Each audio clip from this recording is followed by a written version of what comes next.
Hola, saludos a toda la gente que va llegando al programa.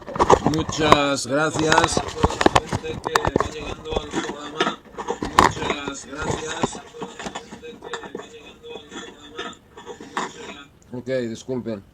Bueno, disculpen por haber llegado tan tarde. Parece que me quedé dormido. Pero bueno,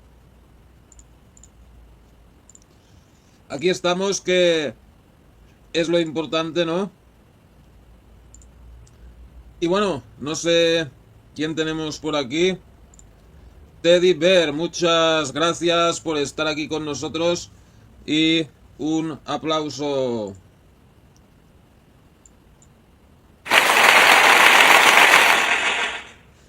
Bueno, hablábamos antes de ayer del tema de el Club Bilderberg, y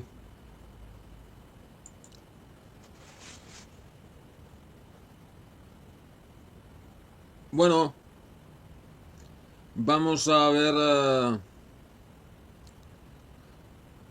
algún artículo sobre esto del Bilderberg.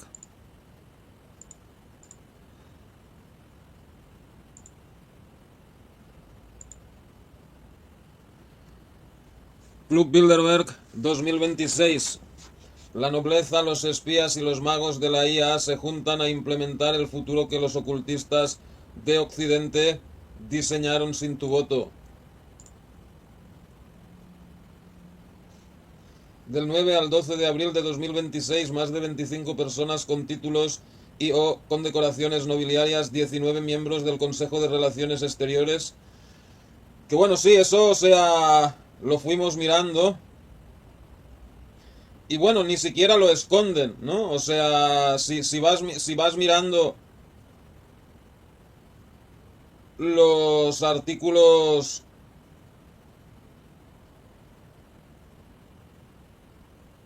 de Wikipedia de la gente que fue allí, ¿no?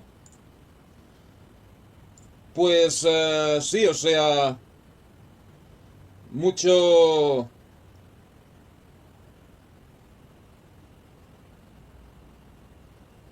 mucho judío, y además mucho este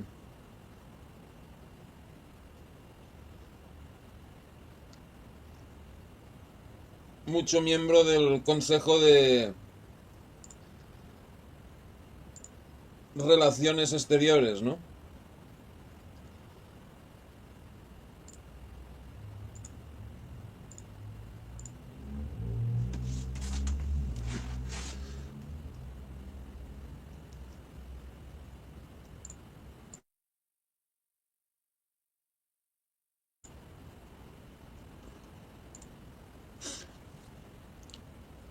Y los directores de las 3 empresas de inteligencia artificial más poderosas del mundo se sentarán alrededor de la misma mesa en Washington. La reunión del Club Bilderberg se celebra con un mes de antelación a lo habitual. No tienen tiempo que perder. Hay umbrales que no se cruzan con los pies. Uno de ellos es la puerta de los recintos donde entre el 9 y el 12 de abril de 2026 se reúnen los representantes del poder en la sombra de Occidente. El Club Bilderberg, fundado en 1954, no es una conferencia. Es una confesión que sigue operando bajo estrictas normas de confidencialidad. Los asistentes estratégicamente seleccionados entre aristócratas del Reino Unido y el norte de Europa, políticos, empresarios y banqueros, militares y académicos debaten sin revelar públicamente sus intervenciones, aplicando la conocida regla de Chatham House. Que Chatham House,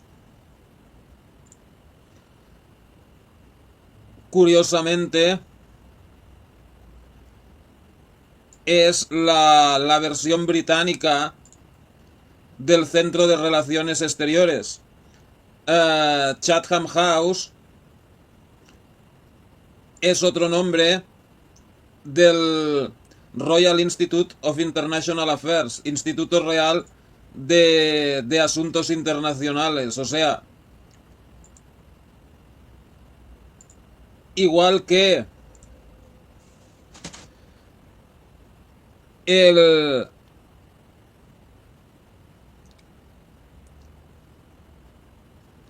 Centro de Relaciones Exteriores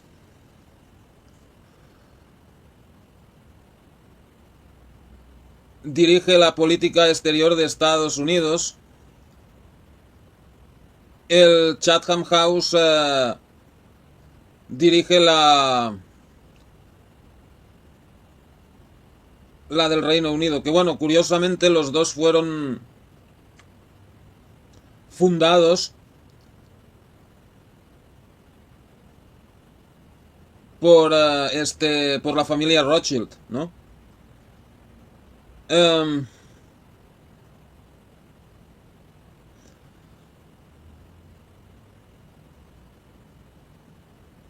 Que bueno,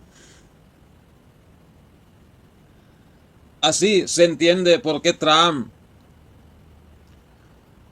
no sigue las promesas que hizo y está tan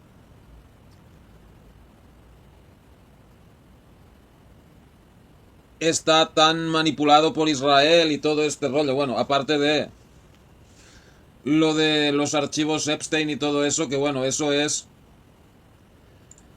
un añadido, ¿no? Eso es más un incentivo para que él siga haciendo lo que le mandan, ¿no? Saludos a la gente que va llegando. Shayoshira Flor de Lis, muchas gracias por estar aquí con nosotros. Un aplauso a Ecuador.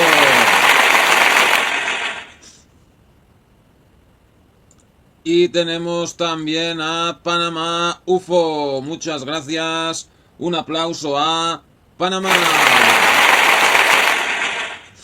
Ok, perfecto.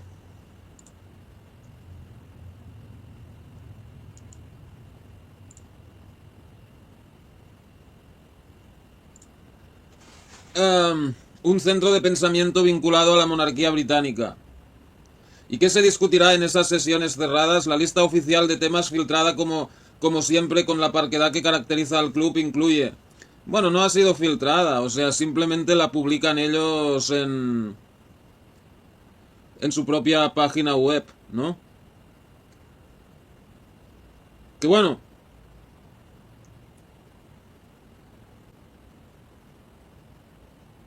Antes de que tuvieran página web, normalmente los criados y el personal de dentro eran los que filtraban la lista de asistentes y de temas, ¿no? Ahora lo publican ellos mismos. Pero bueno, muchos dicen que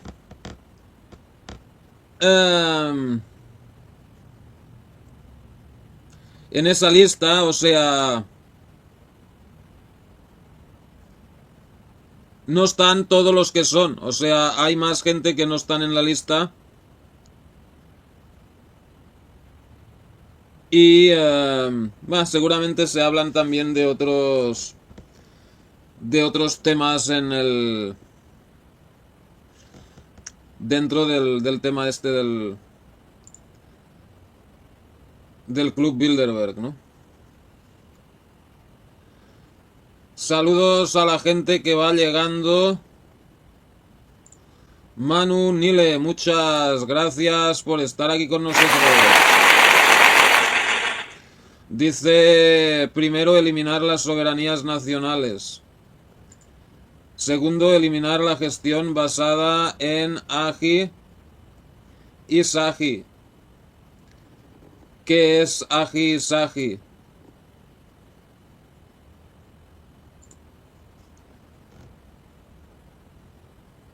Wow. Tengo un montón de...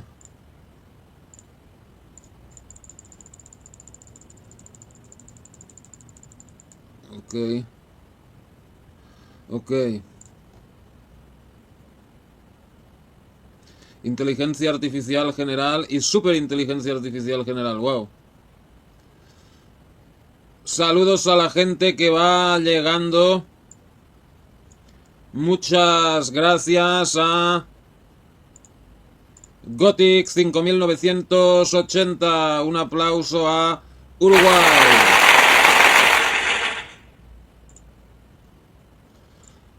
Tercero, y con las religiones quizá desmitificarlas un poco. Sí, sí. Se dice que... Bueno, más que desmitificarlas, infiltrarlas, ¿no? O sea, con el cristianismo ya lo han conseguido, ¿no? O por lo menos en parte. Por eso tienes, pues yo qué sé, estos iglesias que casan a gente trans y cosas así, ¿no? Con el Islam, pues todavía no lo han conseguido. Y bueno, con el budismo, el hinduismo, pues están en el proceso, ¿no?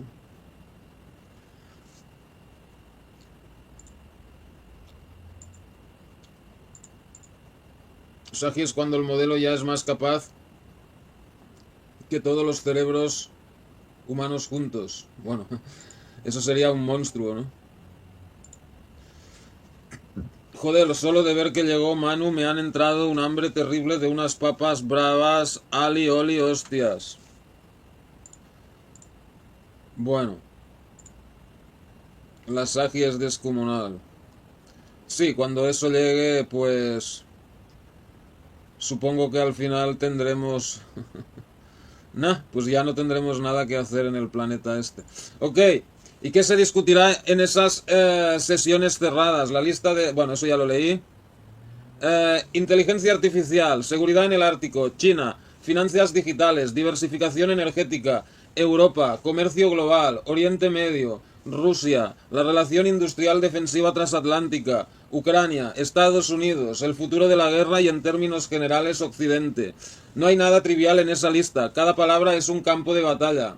Salvo algunas excepciones, la lista oficial de asistentes publicada en el portal de internet del club coincide con otra que fue filtrada días antes a través del periodista Dan Dix. Sin embargo, esas discrepancias podrían tratarse de omisiones deliberadas. En cualquier caso, no se trata solo de un mero directorio de asistentes. Es un mapa del subsuelo donde se cocina el siglo XXI. Vivimos en una época que se proclama democrática, igualitaria y postaristocrática. Pero una mirada a la lista de asistentes al Club Bilderberg 2026 desmiente esa pretensión con la elegancia de un puñetazo envuelto en terciopelo, porque allí se sentarán Su Majestad el Rey de los Países Bajos y Su Majestad la Reina Máxima. No es una visita de Estado, es una toma de posición. La corona neerlandesa se revela como lo que siempre fue, un nodo de la red de gobernanza globalista. El rey no está allí para cortar cintas, está allí para escuchar cómo se reconfigurará Europa después de la guerra, para asentir cuando se hable de vigilancia digital,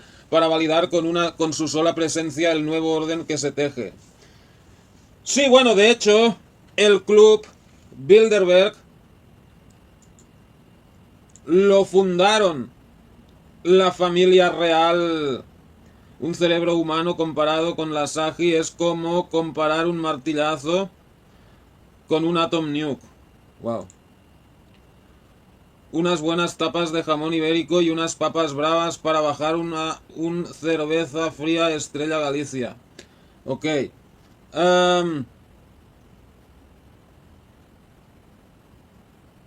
El Club Bilderberg, que se celebra desde 1954, fue fundado por la familia real holandesa. Fue el príncipe Bernardo de Holanda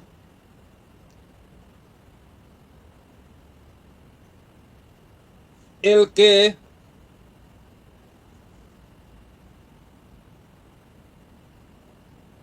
organizó la primera reunión, ¿no? Aunque, bueno, mucha gente dice que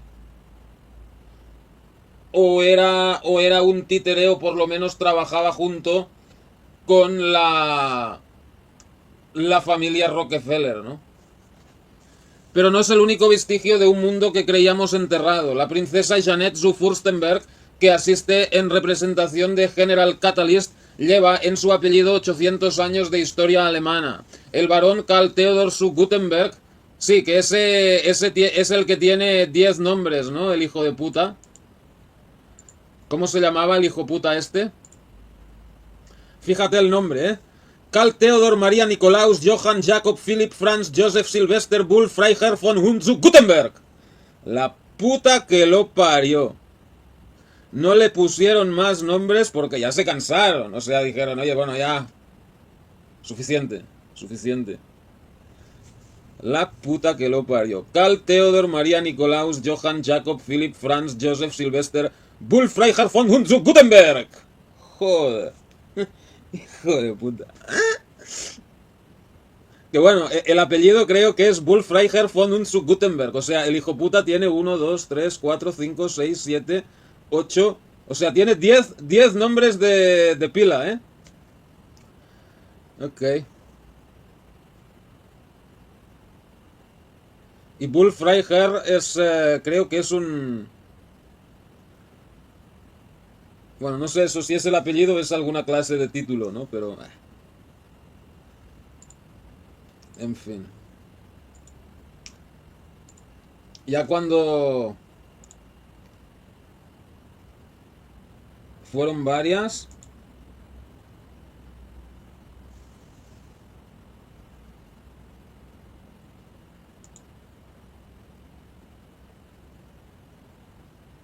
Tuvieron que ser varias que...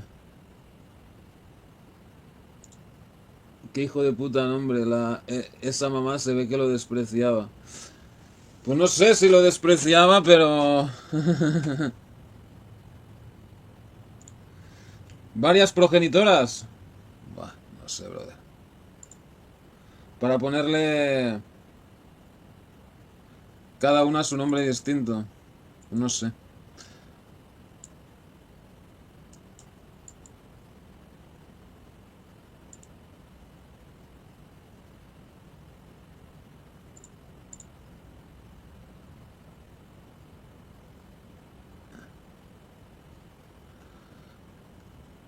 Ok.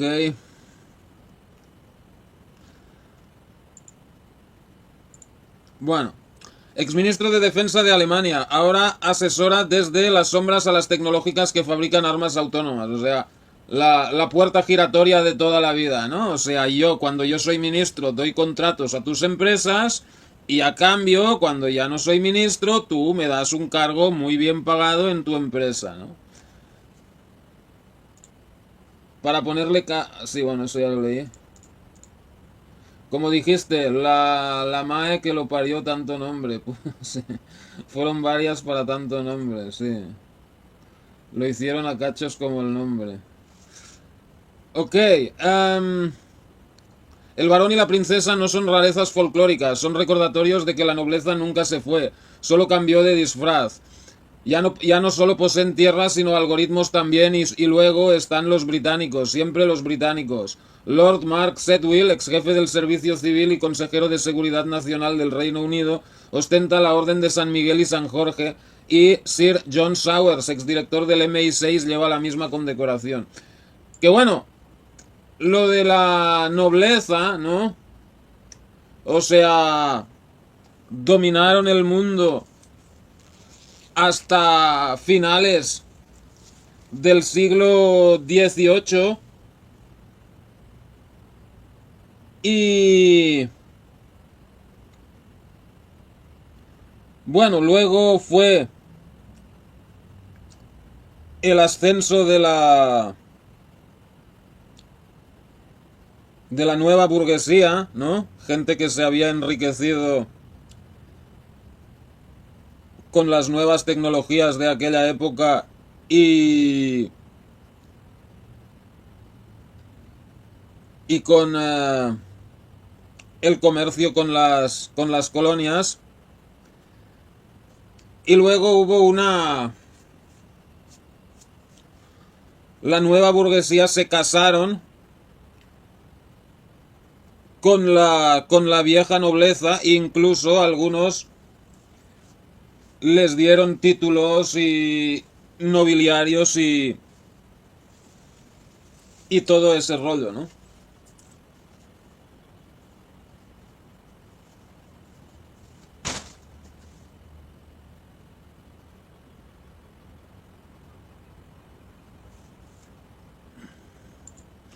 Tampoco falta la baronesa Camila Cavendish of Furness, miembro de la Cámara de los Lores pertenecientes a una de las familias nobiliarias más antiguas de Inglaterra, los Cavendish, duques de Devonshire. Su presencia es la confirmación de que la aristocracia terrateniente sigue teniendo asiento en la mesa donde se decide la desindustrialización de Occidente.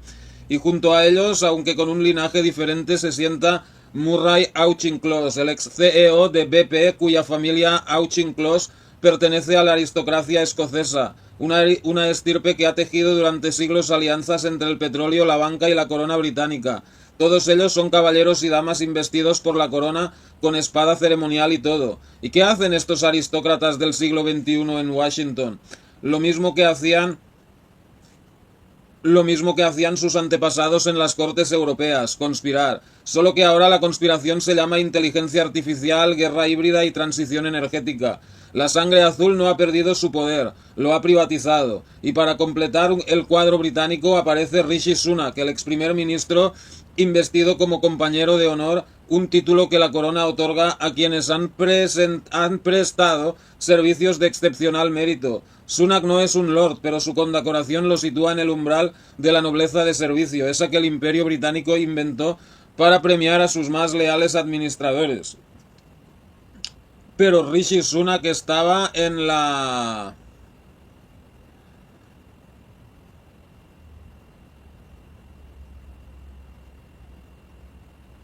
lista, porque yo no lo vi.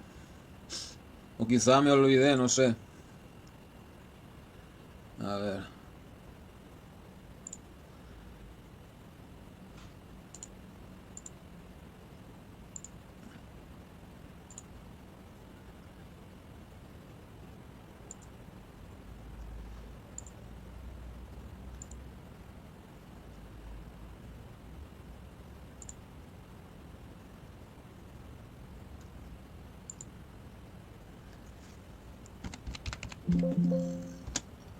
Nada, no está. Pues no sé. O quizá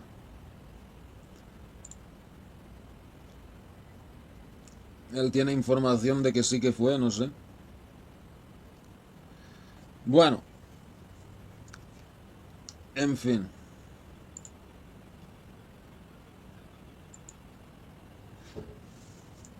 Saludos a la gente que va llegando. Antonio Fernández, muchas gracias.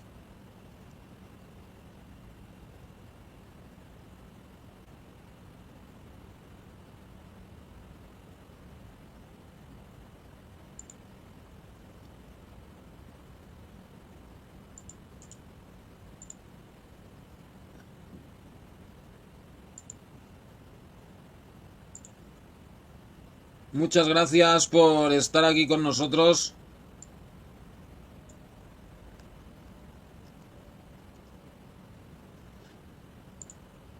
Y un aplauso para Portugal.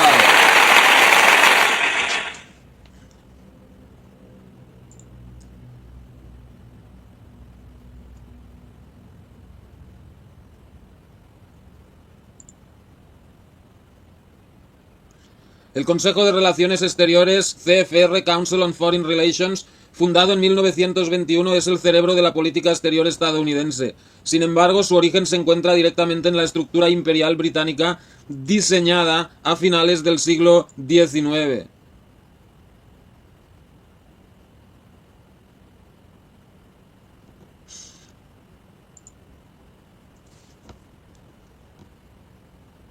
Específicamente en el movimiento de la Mesa Redonda impulsado por Cecil Rhodes y sus herederos ideológicos. Este entramado, concebido como una sociedad semisecreta destinada a preservar y expandir el poder del Imperio Británico mediante la formación de una élite anglosajona cohesionada, operaba a través de redes como las becas Rhodes y círculos de Oxford para moldear cuadros dirigentes. En 1921, su rama estadounidense cristalizó institucionalmente en el Consejo de Relaciones Exteriores, funcionando como la extensión orgánica de esta estrategia imperial en Estados Unidos, con el objetivo de influir en la política exterior y alinear a la potencia emergente con los intereses geoestratégicos heredados de la Mesa Redonda bajo una lógica de continuidad oligárquica y gestión global de las élites. Que bueno, Cecil Rhodes era un agente de la familia Rothschild. Él era gobernador de Sudáfrica. Luego también conquistó Rhodesia, que bueno, Rhodesia se llamó Rhodesia por eso, porque él la conquistó. Pero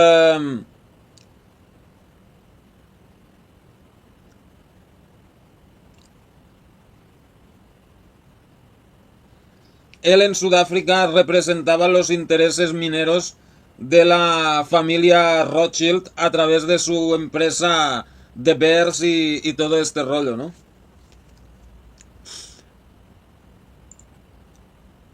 Más de la mitad de los asistentes a Bilderberg 2026 son miembros activos del Consejo de Relaciones Exteriores. Más de la mitad. ¡Wow! María José Kravis, coanfitriona del encuentro. Scott Bessent, secretario del Tesoro de Estados Unidos. Fareed Zakaria, la voz autorizada del liberalismo internacional. Peter Thiel, el filósofo oscuro de Silicon Valley. Elizabeth Economy, la estratega de Asia. El CFR no es una sociedad secreta en el sentido de que admita su existencia. Es secreta en el sentido de que nadie pregunte por qué un puñado de personas decide que es razonable pensar sobre China, Rusia o el cambio climático. El CFR filtra, selecciona, legitima y luego Bilderberg ejecuta. ¿Saben usted quién era también miembro del Consejo de Relaciones Exteriores?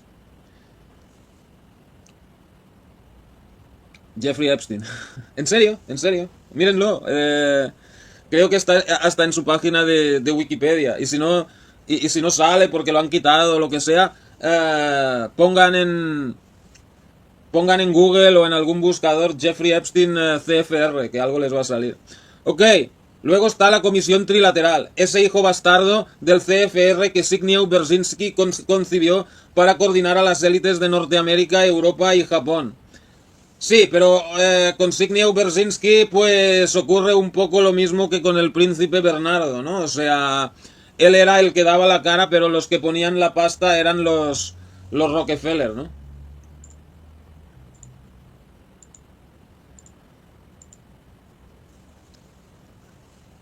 En la lista encontramos a José Manuel Barroso, condecorado con la Gran Cruz de la Orden de Cristo, expresidente de la Comisión Europea y ahora ejecutivo de Goldman Sachs. Barroso es un hombre puente, une a Europa con el capital financiero, une a la tecnocracia de Bruselas con las metaélites de Estados Unidos. Es un comodín, pero si queremos hablar de sociedades discretas más conocidas, debemos mencionar a Peter Thiel. Thiel es masón. Lo ha admitido en entrevistas. Pertenece a una logia de Palo Alto donde se codea con los magos de PayPal y los ingenieros de la muerte digital. La masonería de Thiel no es de no es la de los mandiles y las escuadras del siglo XVIII. Es una masonería líquida, cibernética, que jura lealtad no a un gran arquitecto del universo, sino a un gran arquitecto de los datos. Y ese arquitecto se llama Palantir, la empresa que Thiel cofundó y que ahora, bajo el mando de Alex Karp, espía por nosotros y contra nosotros. Karp también está en la lista, por supuesto que está. No hay Bilderberg sin el ojo que todo lo ve. Sí, pero en esto habría que profundizar más porque, ¿cómo te diré? Ahí está, Peter Thiel es otro títere que solo pone la cara, pero Palantir venía de otra cosa que se llamaba Incutel. Incutel fue una empresa fundada por la CIA, para que vean que todas estas grandes tecnológicas, PayPal, Palantir, Google, Facebook, Microsoft, Bitcoin, todas estas cosas o fueron fundadas por la CIA o fueron infiltradas por ellos, ¿no? Por eso en China y en Rusia no dejan que... En China y en Rusia tienen su propio Facebook, su propio Twitter y todo este rollo, ¿no? Porque saben que dejar que Facebook o que X o que Google actúe dentro de su territorio sería como meterse a la CIA dentro de casa, ¿no? Ok. Hablemos de los espías, porque en Bilderberg hay más agentes de inteligencia que en una cumbre de la OTAN. Nicolás Lerner, condecorado con la Legión de Honor y la Ordre Nacional du Mérite, es el director general de la DGSE, el servicio secreto francés. No es un diplomático, no es un académico, es un hombre que maneja redes de informantes en el Sahel, que autoriza operaciones encubiertas en el Cáucaso, que sabe dónde están enterrados los secretos que matarían gobiernos enteros. Lerner no está en Bilderberg para aprender, está para coordinar. Junto a él y representando a la aristocracia de Estado francesa se sienta Louis Bassy, director de Science Expo y condecorado con la Orden Nacional de Mérito de Francia.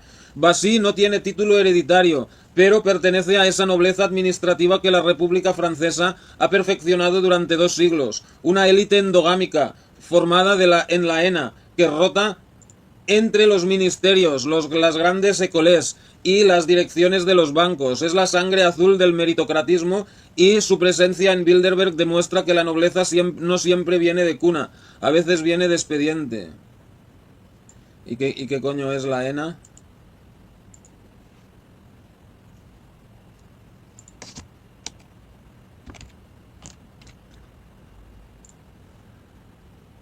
Escuela Nacional de... es una universidad de Francia, ¿no? Ok.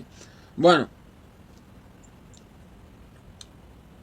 John Sowers, ya mencionado, fue el jefe del MI6 entre 2009 y 2014. Ahora es un caballero consultor, pero los espías no se retiran, se licencian. Y una licencia del MI6 es un pase perpetuo para moverse entre las élites sin levantar sospechas. Mark Setwill no fue espía en el sentido operativo, pero fue consejero de Seguridad Nacional del Reino Unido, lo que significa que vio todos los expedientes, escuchó todas las interceptaciones, conoció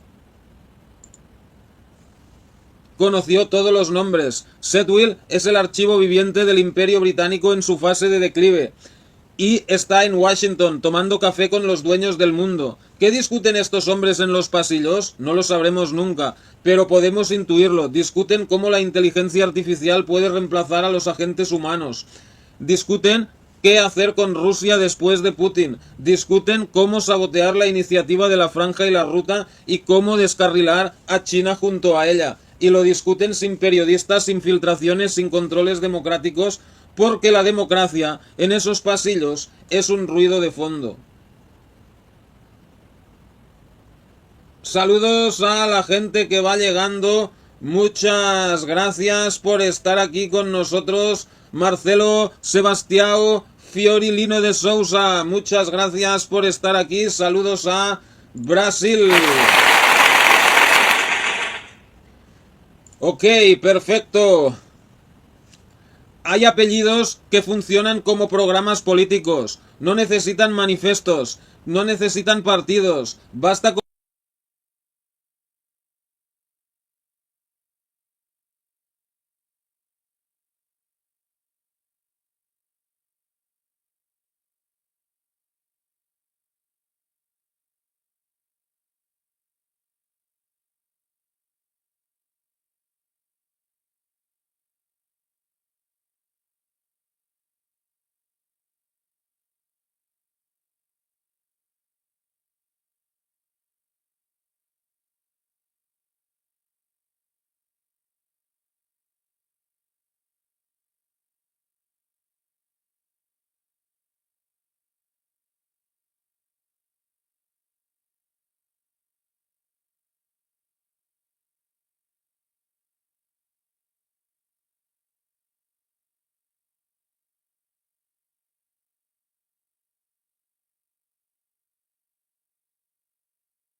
Ok, disculpen, parece que me caí. A ver, ¿dónde nos habíamos quedado? Ok, hay apellidos que funcionan... No, eso ya lo leí. Basta con pronunciarlos para que el poder se despliegue como un tapiz. Wallenberg. Digan ese nombre en Suecia y los bancos tiemblan. Marcus Wallenberg es el patriarca de una dinastía que controla Ericsson, Atlas Copco, SEP y media docena más de corporaciones que definen la economía escandinava. O sea, básicamente es el dueño de Suecia, ¿no? Los Wallenberg no son una, que bueno, se pronuncia Wallenberg o algo así, ¿no? Los Wallenberg no son una familia, son una institución paralela al Estado sueco. Y Marcus Wallenberg está en Bilderberg, porque sin él cualquier decisión sobre el futuro del norte de Europa es incompleta.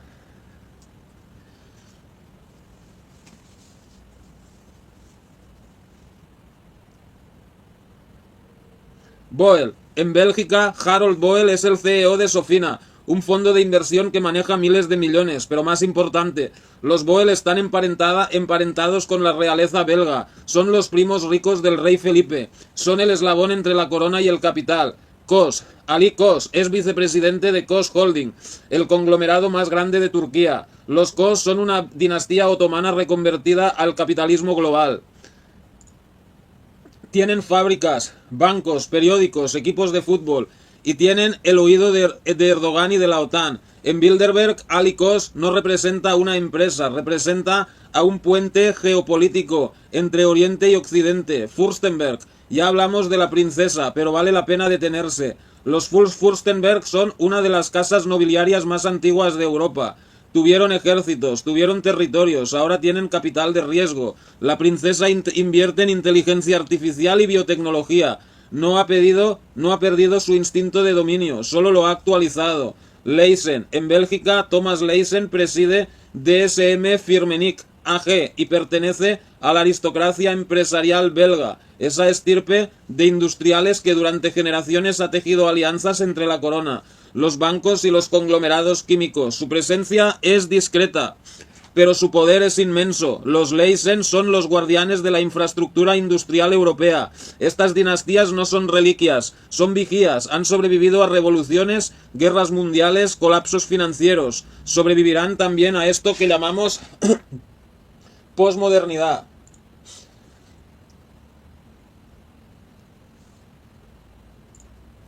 Y no podemos olvidar a Mark Carney, oficial de la Orden de Canadá. No es solo el primer ministro de Canadá, como lo describió Executive Intelligence Review. El príncipe de los banqueros centrales, y el príncipe no es una metáfora. Carney ha sido ungido por la corona británica como el arquitecto financiero del gran reseteo. Ha ocupado la presidencia del Consejo de Estabilidad Financiera, del G20, la dirección del Banco de Canadá, la gobernación del Banco de Inglaterra, el primer no británico en la historia, y la presidencia del Comité del Sistema Financiero Mundial del Banco de Pagos Internacionales. Todos esos puestos simultáneamente o en rápida sucesión, pero lo que realmente importa no es su currículum, es a quién sirve. Carney es un alto funcionario de la corona británica, educado en Harvard y Oxford.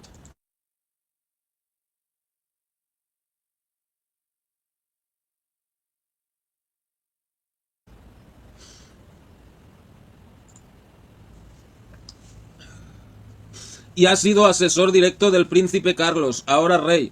De hecho, fue el príncipe quien lo llamó a Clarendon House a finales de 2013 para compartir sus preocupaciones. Y no es casualidad que la esposa de Carney, Diana Fox Carney, sea activista climática del WWF Reino Unido, el Fondo Mundial para la Naturaleza, fundado por el miembro de las SS nazis, el príncipe Bernard, y coautora del informe que dio origen al Grupo de Trabajo sobre Divulgación Financiera Relacionada con el Clima, TCFD, el mecanismo mediante el cual los bancos centrales liderados por Carney han declarado la guerra a la industria de los combustibles fósiles. Que bueno, me parece raro que no, o sea, sí. Pero bueno, eso de que el príncipe Bernardo era nazi, o sea, es verdad, pero él, creo que él dejó de ser miembro del partido nazi creo que en el 38, 39, poco antes de casarse con la princesa Juliana, ¿no?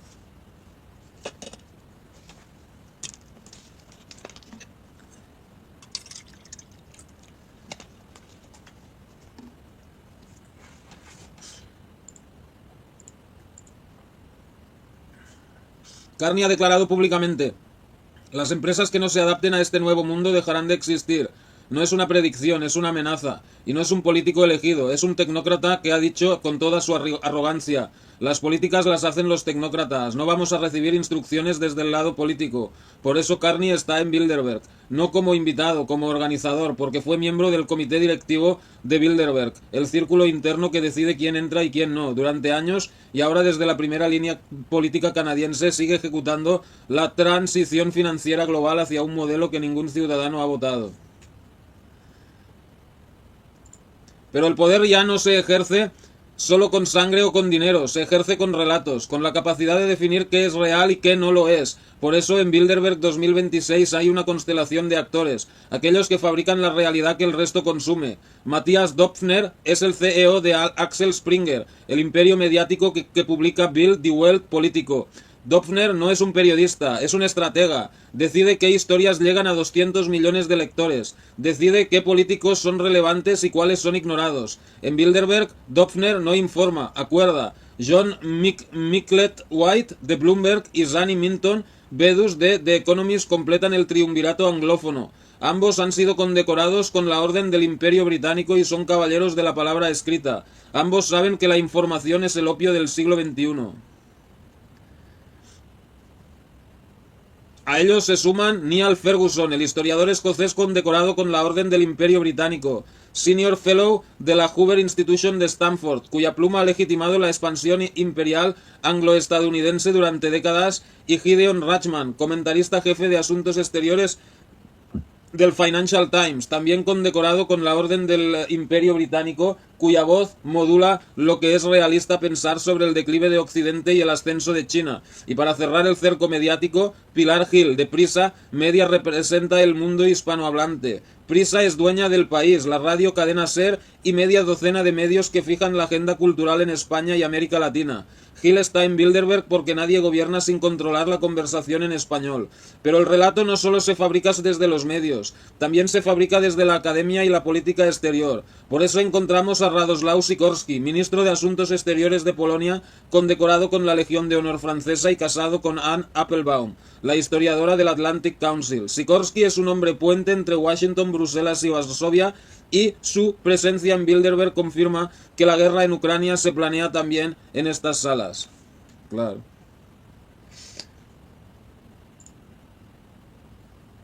Y luego están los magos de la inteligencia artificial. Demis Hassabis, de Google DeepMind, que posee la Orden del Imperio Británico en su grado de comendador. Jack Clark, de Anthropic. Arthur Mensch, de Mistral AI. Estos hombres controlan entre todos el futuro de la inteligencia artificial general. Ellos deciden cuán rápido avanza la tecnología, deciden qué límites éticos se imponen o no se imponen, deciden si la IA será una herramienta de liberación o un instrumento de control total. No son políticos, no son banqueros, son más poderosos que ambos, porque están construyendo un nuevo tipo de inteligencia artificial que algún día podría no necesitarnos. En la mesa larga de Bilderberg también se sientan los que formalmente gobiernan, aunque sepamos que su gobierno es una delegación. Mark Rutte, secretario general de la OTAN, está allí porque la guerra está allí. No una guerra declarada, sino una guerra permanente, difusa, que se libra en Ucrania, en Gaza, en Irán, en el ciberespacio y en las tabernas del Báltico. Jens Stoltenberg, ex secretario general y ahora ministro de Finanzas de Noruega, es otro veterano de estas lides. Stoltenberg es miembro de la Real Orden Noruega del Mérito, Gran Cruz, y fue miembro del comité directivo de Bilderberg hasta febrero de 2025, lo que significa que no solo asiste, ha ayudado a organizar. Cristina Georgieva, del FMI, y Christine Lagarde, del Banco Central Europeo, condecorada con la Legión de Honor francesa, están allí porque sin dinero no hay guerra, no hay transición energética, no hay vigilancia. El FMI y el BCE son los comisarios políticos del capital. Ursula von der Leyen, presidenta de la Comisión Europea, es hija de los Albrecht, una familia de financieros y aristócratas muy acaudalados vinculados a la aristocracia británica.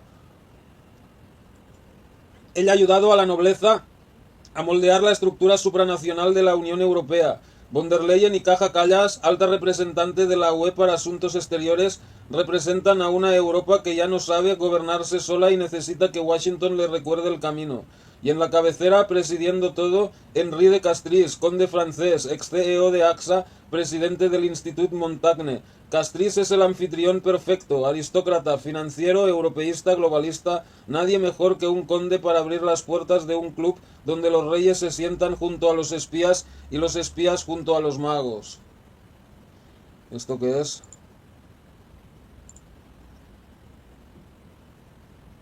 Es la lista.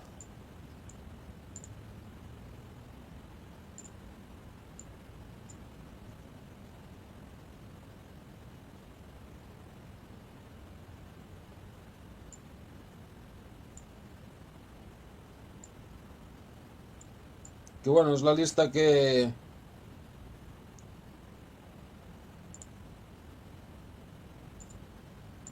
vimos el otro día, ¿no?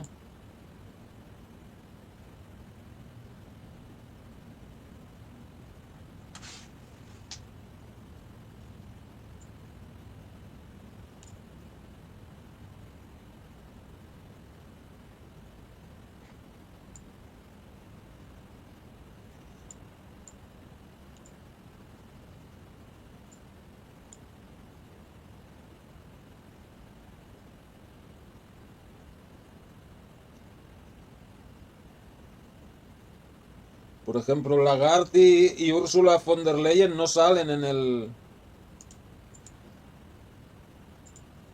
en la lista oficial, ¿no? O sea, esta lista es filtrada o algo así.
¿Ves? Ahí no está. Por ejemplo,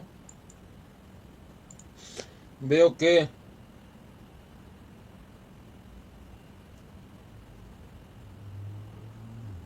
von der Leyen y Lagarde no están en... Ah, no están en la lista oficial, ¿no?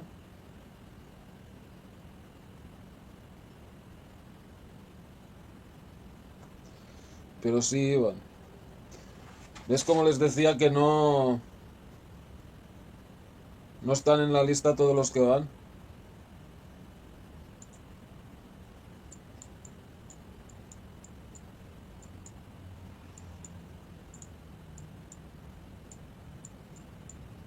Porque esto es del... A ver.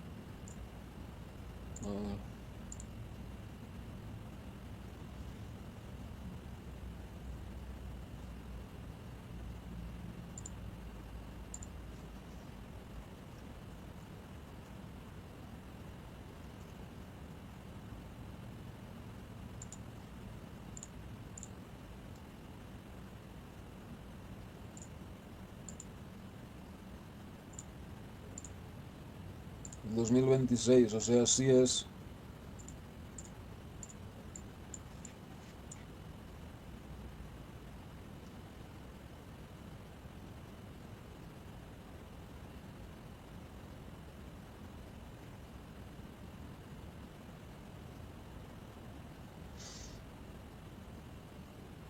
Por ejemplo,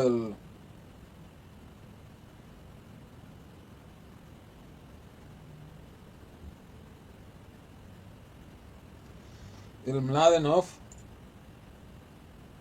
no sale en la lista oficial, ¿no?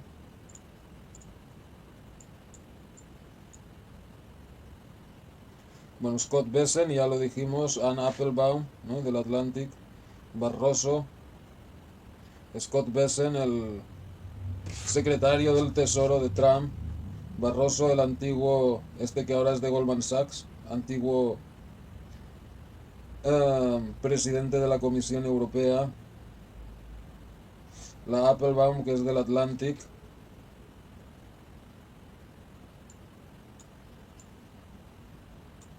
bueno, Nadia Calviño ya la dijimos, la exministra de Economía de Pedro Sánchez.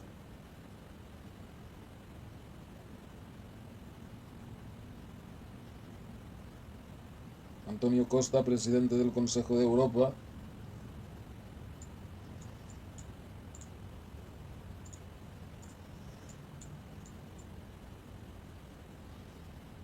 José Luis Escrivá, gobernador del Banco de España.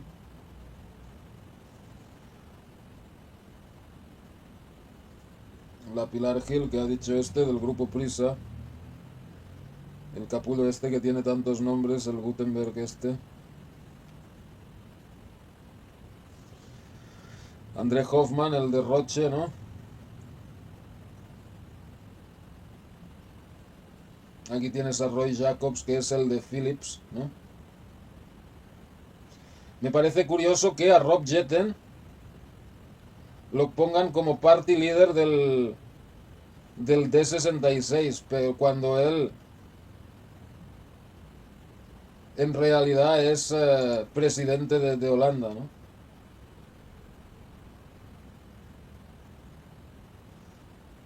Bueno, Sigrid Kaag, que es la enviada de Naciones Unidas en Oriente Medio, Kaja Kallas, que esta no sale en la lista oficial, que es la comisaria de Asuntos Exteriores de la Unión Europea, Alex Karp, el de Palantir, el COS, el turco ese, ¿no?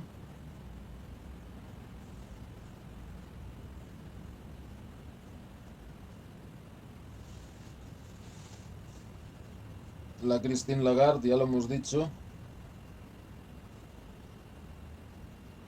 David Lammy, viceprimer ministro del Reino Unido. Ursula von der Leyen, la presidenta de la Comisión Europea.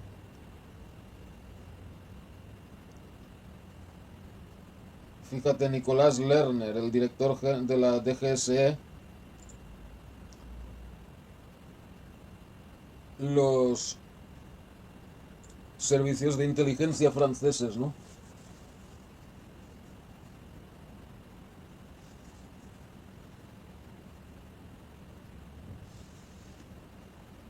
Y Jeffrey Van Leeuwen, el jefe de personal del secretario general de las Naciones Unidas, ¿no?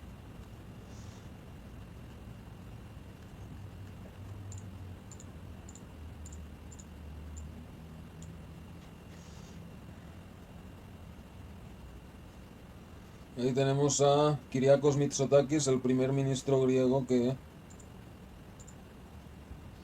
no sale en la lista oficial. Aquí tenemos a uno del Comité de la Paz de Gaza, Nikolai Mladenov.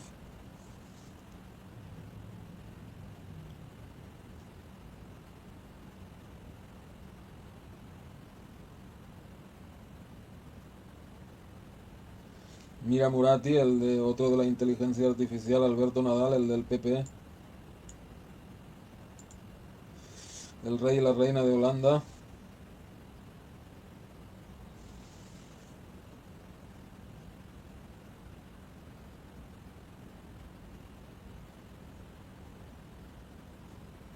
Ahí está el equipo, el ministro de Economía de Grecia, el de Total, la petrolera francesa. Mark Rutte, el secretario general de la OTAN.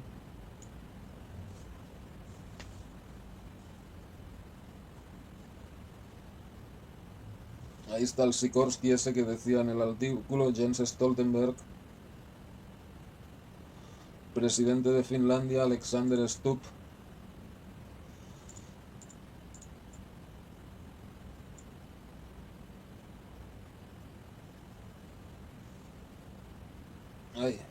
Ahí está, Peter Thiel, ¿no?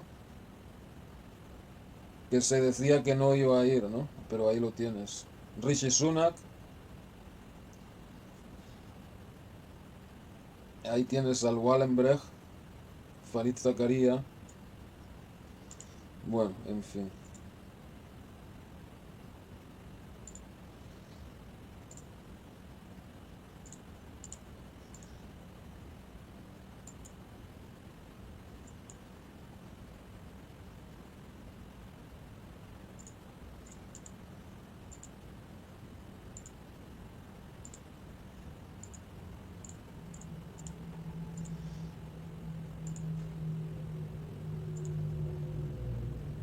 Bueno, perfecto.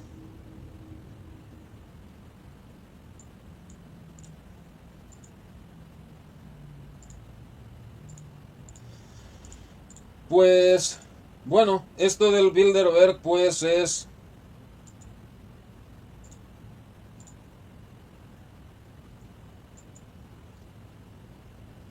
donde ellos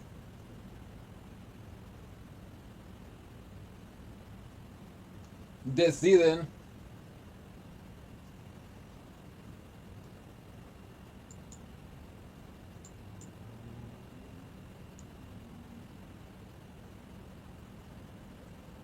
es donde deciden las cosas, ¿no?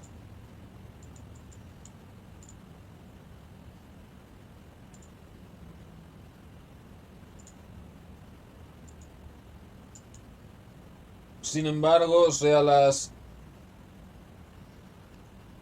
redes de poder y todo eso lo tienen creado desde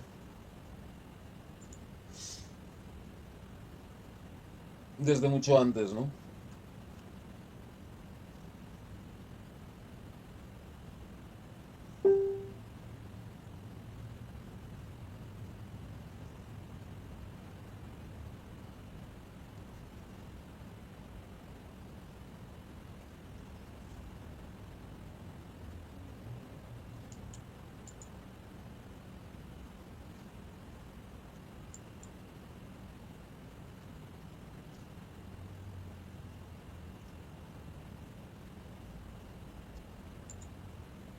Ok,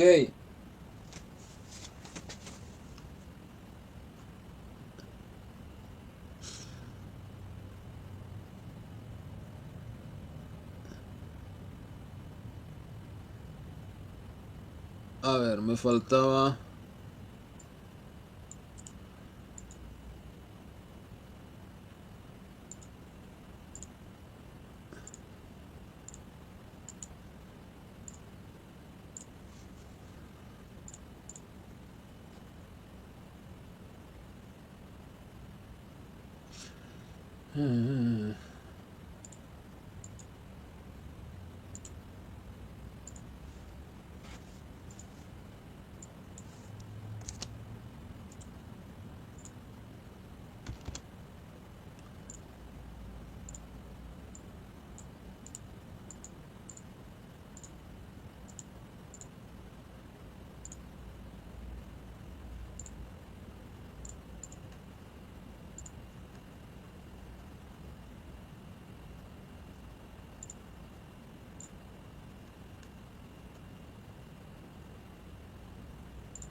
A ver, quería enseñarles otra cosa sobre las élites.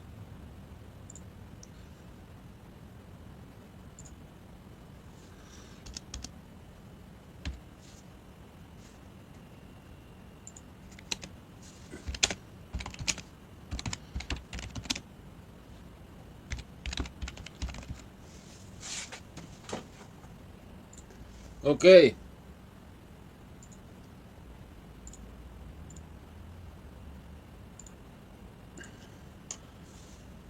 El mundo está gobernado por antiguas familias de la aristocracia y dos conglomerados de estas se repartirán el planeta. En una presentación reciente, el historiador Andrei Fursov analiza la aparición y el desarrollo históricos de dos.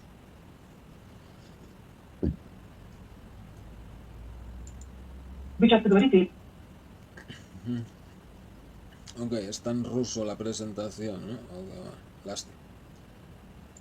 Pero bueno, aquí nos han traducido partes.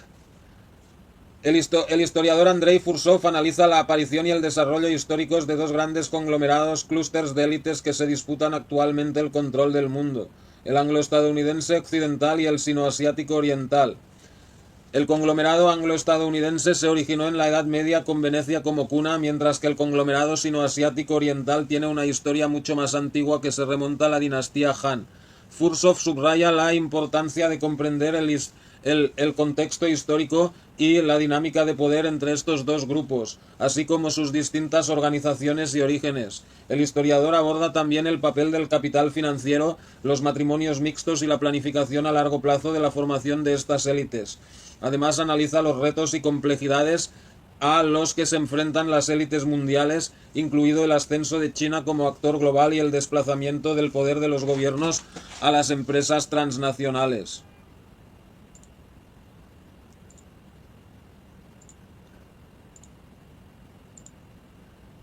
Primera parte. Estructura del poder occidental. Hay una lucha de inteligencia muy seria entre los clanes británicos y los estadounidenses, que incluso se ve reflejado en sus agencias, afirma Andrei Fursov. El conglomerado británico es más antiguo y tradicional, con un mayor énfasis en mantener el control del Estado, mientras que el estadounidense es más joven y está más centrado en el liberalismo supranacional.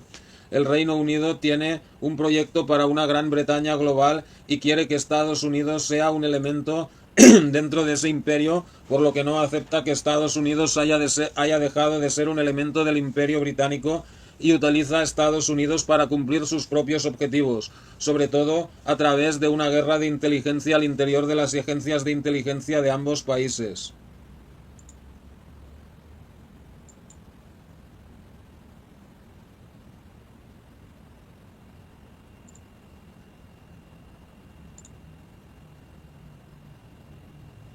Fursov descarta la idea generalizada de que hay una unidad total entre los clanes británicos y los estadounidenses, para lo cual cita la investigación de dos sociólogos que demostraron que desde el siglo X el poder y la riqueza se han concentrado en manos del 1% de la población de Gran Bretaña, con la nobleza británica gobernando junto con capital judío.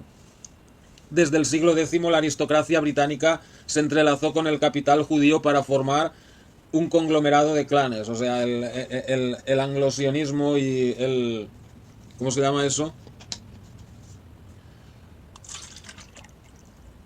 El anglosionismo y todo ese rollo, ¿no?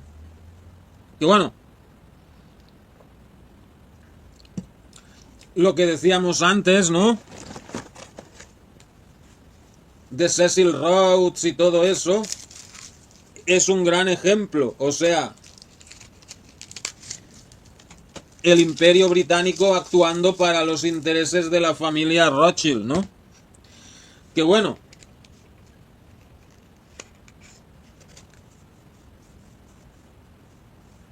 sobre todo desde principios del siglo XIX,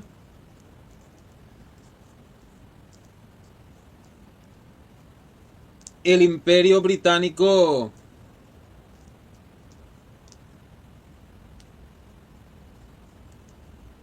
casi que se le podría llamar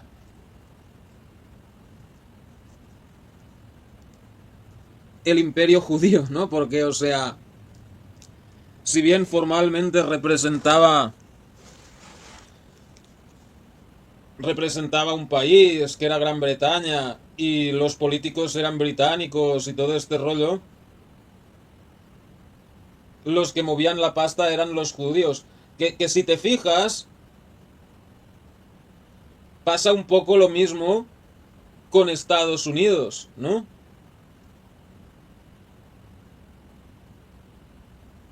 que en Estados Unidos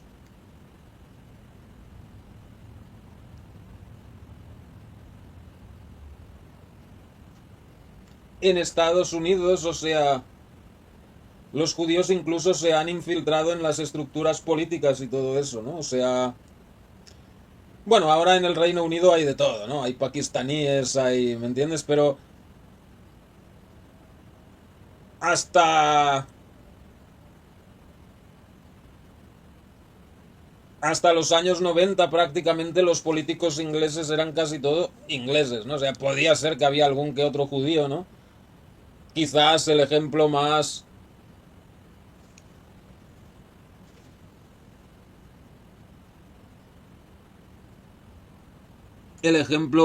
emblemático fue Benjamin Disraeli, ¿no? Pero incluso Disraeli era un converso, ¿no? O sea,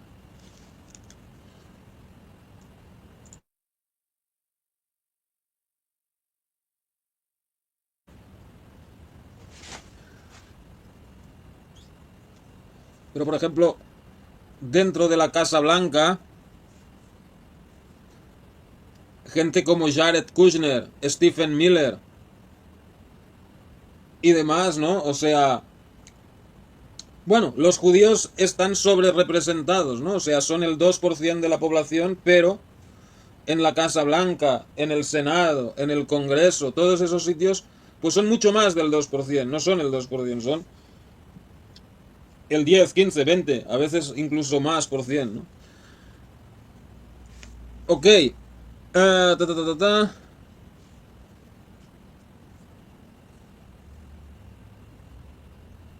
Fursov descarta la idea generalizada de que hay una unidad total entre los clanes británicos y los estadounidenses, para lo cual cita la investigación de dos sociólogos que demostraron que desde el siglo X el poder y la riqueza se han concentrado en manos del 1% de la población en Gran Bretaña, con la nobleza británica gobernando junto con el capital judío. Desde el siglo X la aristocracia británica se entrelazó con el capital judío para formar un conglomerado de clanes. El capital judío también es un factor que eliminó la enemistad que existía entre Gran Bretaña y los Estados Unidos. Las relaciones entre ambos mejoraron especialmente a partir de Theodore Roosevelt, el primer presidente estadounidense con una orientación pro-británica que contribuyó a aliviar las tensiones entre ambos países. Que bueno, ya antes incluso de eso con Woodrow Wilson, ¿no? Que Estados Unidos entró en la Primera Guerra Mundial.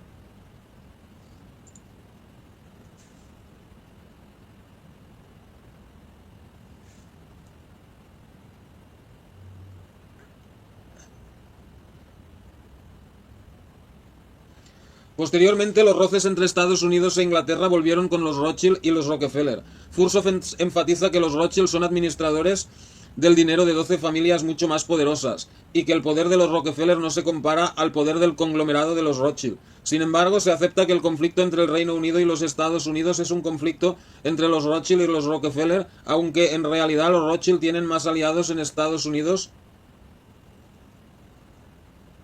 y los Rockefeller tienen sus propios aliados en Gran Bretaña, afirma Fursov. Que bueno, no sé, ya dicen tantas cosas diferentes que uno ya no sabe qué pensar. O sea, eso podría ser así. Pero por ejemplo, otro William Engdahl, que escribió el libro ese Dioses del Dinero o algo así, él decía que los Rockefeller trabajaban para los Rothschild, ¿no? Pero bueno,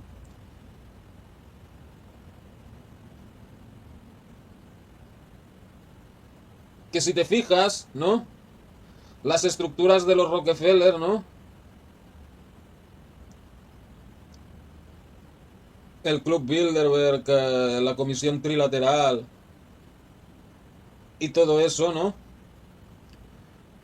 Trabajan junto con estructuras creadas, o sea, incluso salieron de estructuras creadas por los Rothschild, como la Mesa Redonda, el Consejo de Relaciones Exteriores y tal, por lo cual tengo mis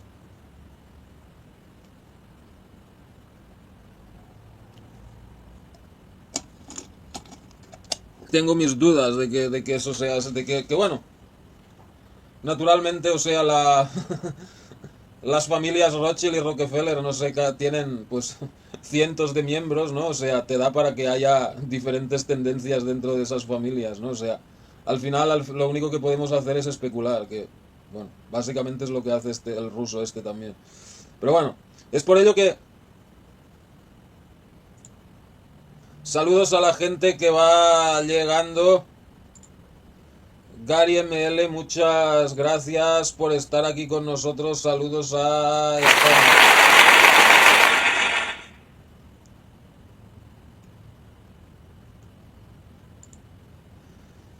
Es por ello que se requieren investigaciones serias sobre las nuevas relaciones entre los clanes en la actualidad, como las que llevó a cabo en su momento el Cuerpo de Inteligencia Personal de Stalin en 1927 tras ser enviados a trabajar en archivos europeos para encontrar relaciones financieras entre las familias de poder en Europa. Fursov identifica tres conglomerados, él los llama clusters en Occidente: el anglo-estadounidense unido por el capital judío, las familias de la aristocracia y la monarquía del norte de Europa, especialmente la protestante, el Vaticano, más las familias italianas genealógicamente más antiguas, también conocidas como la aristocracia negra, como los Pallavicini, los Colonna y los Massimo, entre otros, o sea, la nobleza negra, ¿no?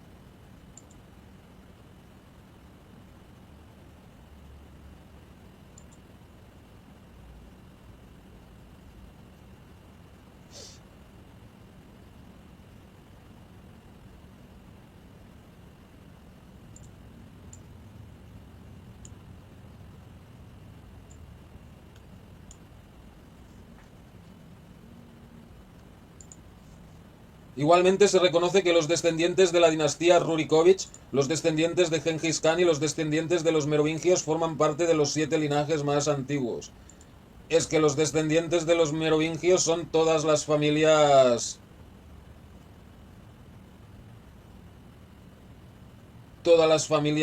reales europeas.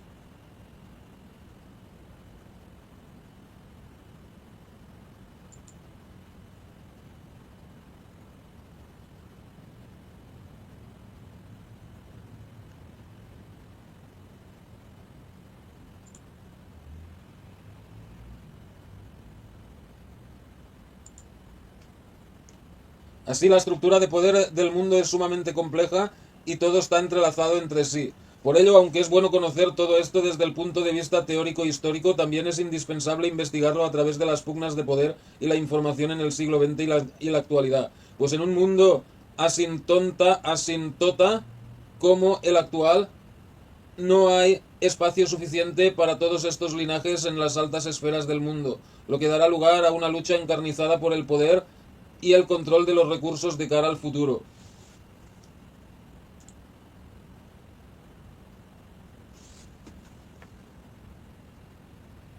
Vaticano.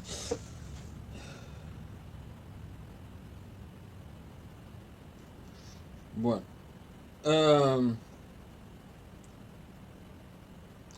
Por eso el conocimiento es importante para decidir cuáles de estos linajes pueden ser nuestros aliados y cuáles no, tal como lo hizo Stalin en los 1920, advirtió Fursov. La entrada a la élite suele producirse a través del control de esferas específicas como las finanzas, la tecnología y otros ámbitos, pero el núcleo estructural de las superélites es muy restringido y personajes como Mark Zuckerberg o Bill Gates nunca serán aceptados en lo más alto del poder. En la cúpula solo permanecerán linajes que hayan sido parte de la cima durante al menos 150 o 200 años, afirma Fursov. Ni chinos, ni árabes, ni japoneses serán aceptados. Puede que ocasionalmente hayan invitado al duque de Mónaco o algún Kennedy a sus yates, pero nunca los aceptarían en el núcleo. Todo está controlado fuertemente a ese nivel. Claro, o sea, Elon Musk puede decir, no, oye, que yo tengo 400.000 millones de dólares. Y Rothschild le dice a Elon Musk, sí, bueno, ¿y? Si yo soy el dueño de la maquinita que hace el dinero, ¿qué me estás contando? Si yo quiero 400.000 millones, me los imprimo y punto, ¿me entiendes?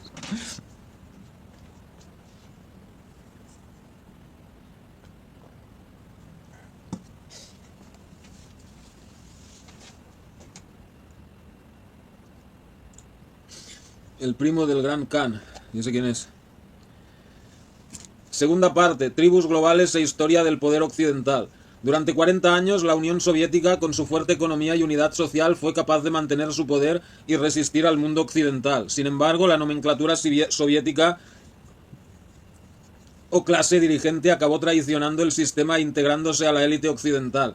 Antes de la revolución no existía un plan o proyecto claro por parte de la monarquía o la aristocracia rusas. Tras la muerte de Stalin dejó de haber un pensamiento orientado a un proyecto y en 5 días Nikita Khrushchev anunció la coexistencia pacífica de los estados. El ponente asocia a estas élites con el pensamiento orientado a proyectos y cree que el plan de la Unión Soviética era crear un sistema socialista mundial, empezando por una revolución global dirigida por Lenin y Trotsky y un poderoso Estado soviético como núcleo.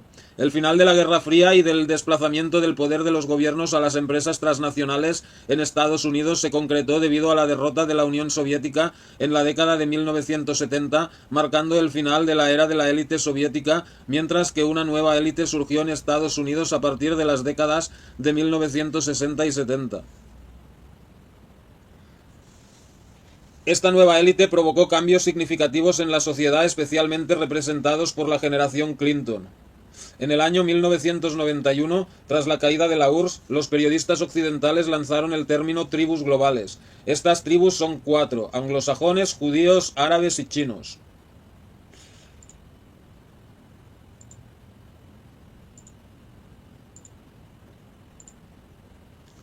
Fursov extrae del esquema a los árabes, pues no están unidos. En cuanto a los anglosajones, en el siglo XX la capital anglo-estadounidense está tan entrelazada con la capital judía que es esencialmente un conglomerado, o sea, el anglosionismo, ¿no? Entonces, en lo que va del siglo XXI encontramos dos conglomerados de élites con sus organizaciones abiertas y cerradas. Uno es el anglo-estadounidense y el otro es el asiático oriental chino. La expansión de China en los últimos 2000 años se remonta a la dinastía Han, en torno a los siglos I y II de nuestra era, donde los chinos se expandieron activamente por regiones como el Turquestán. Sin embargo, se retiraron de la zona durante 300 años, durante la dinastía Tang. Desde el siglo XV, China ha vuelto a expandirse y se ha convertido en un actor global. China se enfrenta a serios retos que solo puede abordar apoyándose en sus vecinos. A pesar de la competencia económica entre China y Estados Unidos, sus intereses coinciden en el momento actual. Que bueno, naturalmente que China intentará independizarse lo más posible y todo ese rollo, pero o sea, si te fijas, China fue una creación de los Estados Unidos y ahora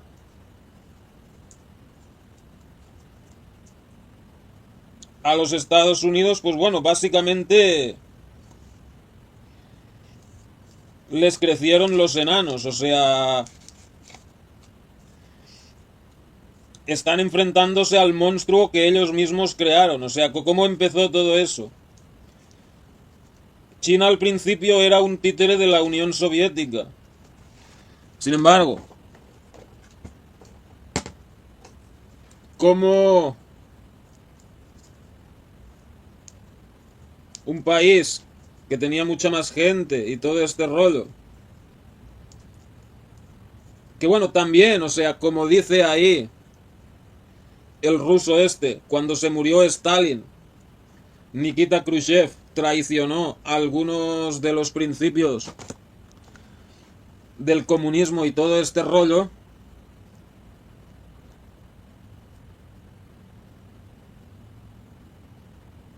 Y Mao Zedong pues empezó a decir que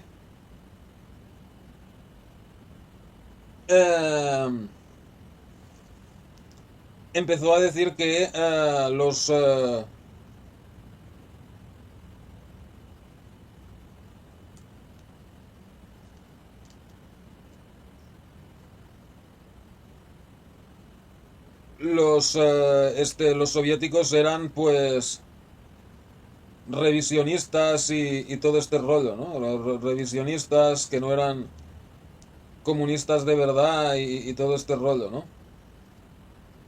Sin embargo, el propio Mao sorprendentemente acabó aliándose con Estados Unidos Luego Deng Xiaoping continuó esa alianza y abrió China a la inversión de Estados Unidos y tal.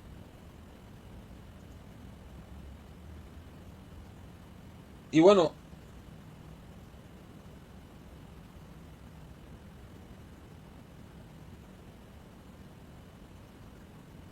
dejaron mal asesorarse por una fundación de la familia Rockefeller también que recomendaron que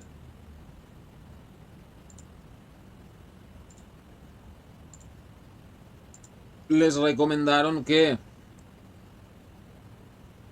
prohibieran tener más de un hijo por familia.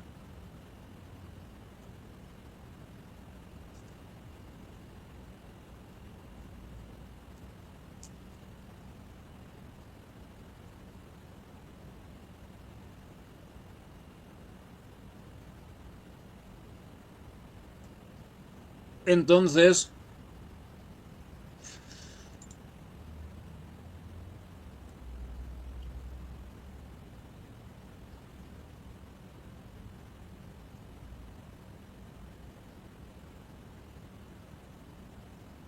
pues bueno, abrieron el país a las inversiones de Estados Unidos y tal. Y bueno, durante mucho tiempo pues han sido un títere de las de Estados Unidos y todo este rollo, ¿no?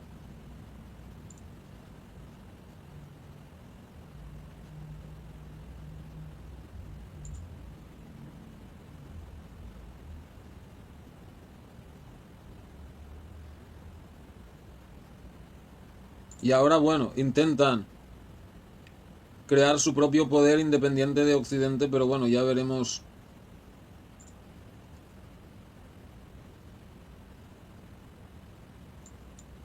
cómo eso les va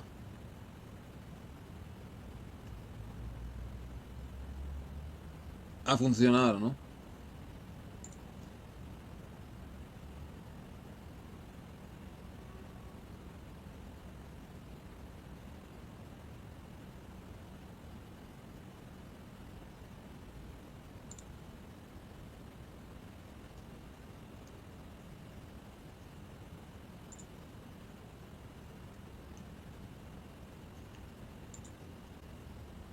El conglomerado de élites de Occidente es un resultado del capitalismo, y este conglomerado comenzó a formarse en el siglo X y Venecia fue su partera.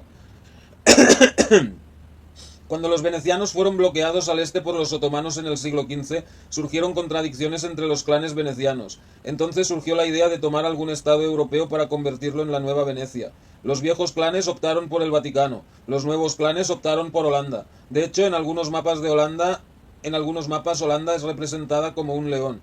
Pero con los años resultó que Holanda, un país anfibio, era muy vulnerable desde el continente, por lo que decidieron trasladarse a Inglaterra, donde trasplantaron toda su capacidad de inteligencia económica y política. Como siempre digo a mis alumnos, fueron tres instituciones las que jugaron un papel decisivo en la creación de la Europa moderna: la Compañía Británica de las Indias Orientales, el Imperio Británico y las estructuras supranacionales que surgieron de ellas. El hecho es que la Compañía Británica fue creada por representantes de familias europeas y de la llamada aristocracia negra. A fines del siglo XV hubo un conflicto entre dos grupos en el Parlamento británico. Uno estaba con el Estado y otro con la Compañía. Hay otro factor esencial. En el siglo XV ocurrió un giro muy importante en la historia: el surgimiento de una sociedad de masas. El capital financiero fue clave para manipular a las masas, y también la enciclopedia de la Ilustración, que sirvió para divulgar la propaganda de la élite durante 40 años. A partir de ese momento la historia empieza a tomar la forma de un personaje basado en un proyecto, y no en la aleatoriedad orgánica. El caso es que la élite capitalista burguesa fue más allá de la estructura nacional y creó sus propias estructuras supranacionales.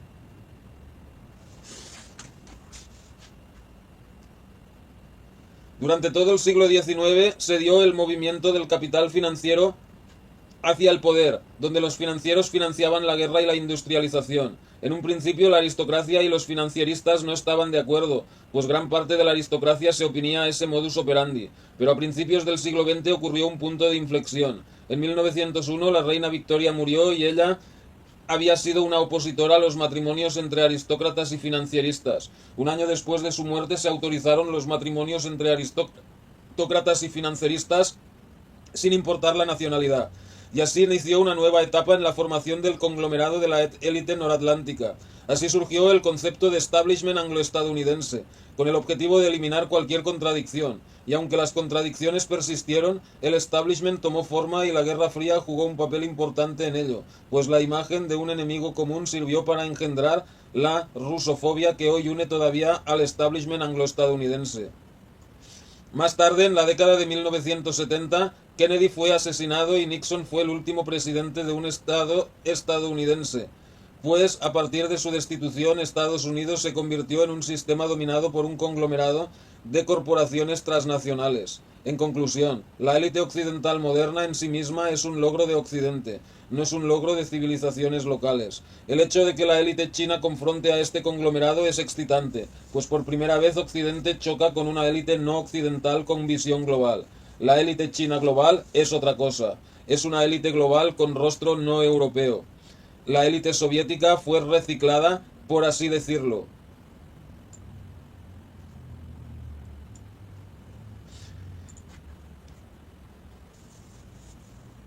Y la élite occidental, y en la élite occidental hay un segmento muy poderoso que le da mucha fuerza, el capital financiero judío.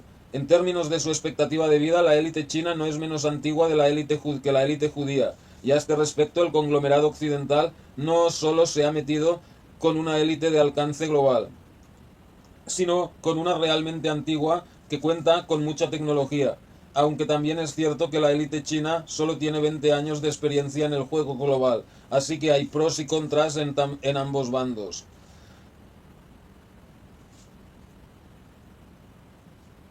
Ya veremos si ganan el león y el águila o el dragón.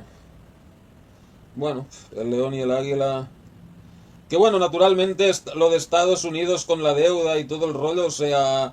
Ahí, como ha dicho antes, igual que se fueron de Venecia a Holanda y luego a Estados Unidos, o sea, las élites globales no necesitan de un Estado para... O sea,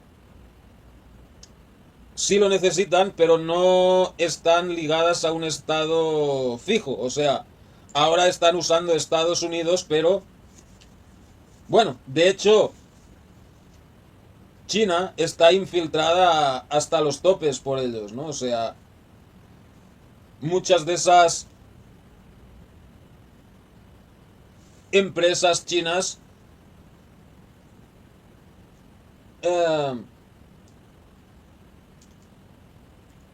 tienen sus principales mercados en Occidente. O sea, de alguna manera, China necesita a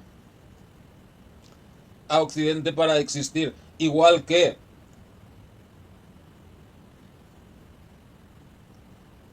muchas de esas fábricas de China y tal son propiedad de occidentales o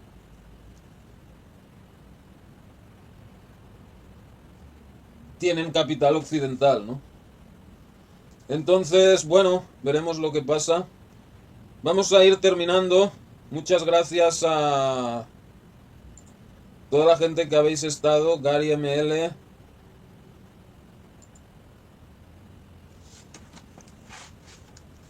Gary ML,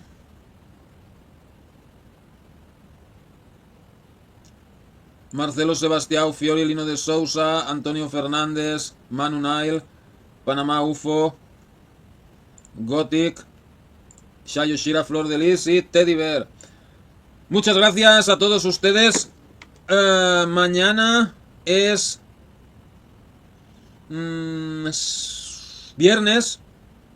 Aquí estaremos a la misma hora. Muchas gracias y buenas noches.